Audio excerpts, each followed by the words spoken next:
Let's continue our tour of the Deltascape with another recycled boss coming from Final Fantasy V, Catastrophe.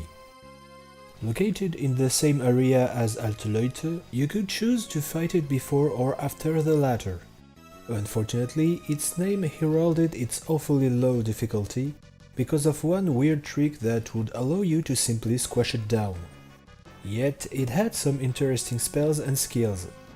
Evil Eye that could petrify one of your characters, Earthshaker, spell that inflicted quite heavy earth damages to your whole team, basic and critical attacks, and 100 Gs to dispel the float buff on your team so you couldn't avoid Earthshaker. And that's exactly because of this spell that Catastrophe ended up as one of the easiest FF5 bosses, for two reasons. Firstly, it was its absolute priority in its script. As soon as one of your fighters had the float effect, it had to dispel it. And that brings us to the second issue. 100 Gs was affected by spell reflection.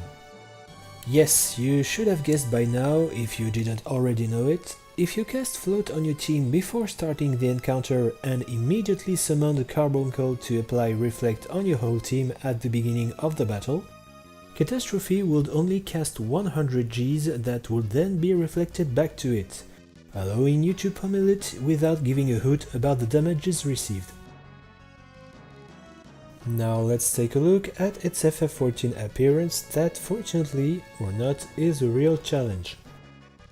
Evil Eye can affect the whole team, 100 Gs cannot be reflected because Carbuncle is useless, and it gets Earthshaker again, that will inflict a vulnerability debuff as well as serious damages.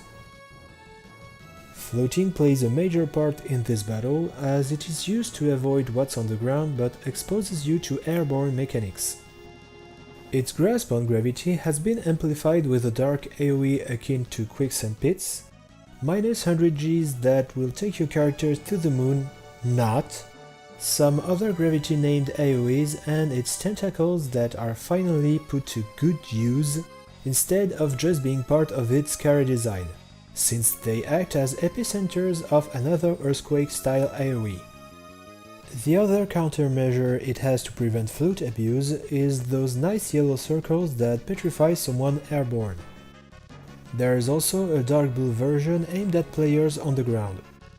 Catastrophe therefore went from a badly scripted boss easily slaughtered in FF5 to a much more tricky boss with some tight timings to execute mechanics in FF14, especially in Savage mode. Alright, take care and have fun. Next video will be about Halicarnassus and there will be a bit more to explore.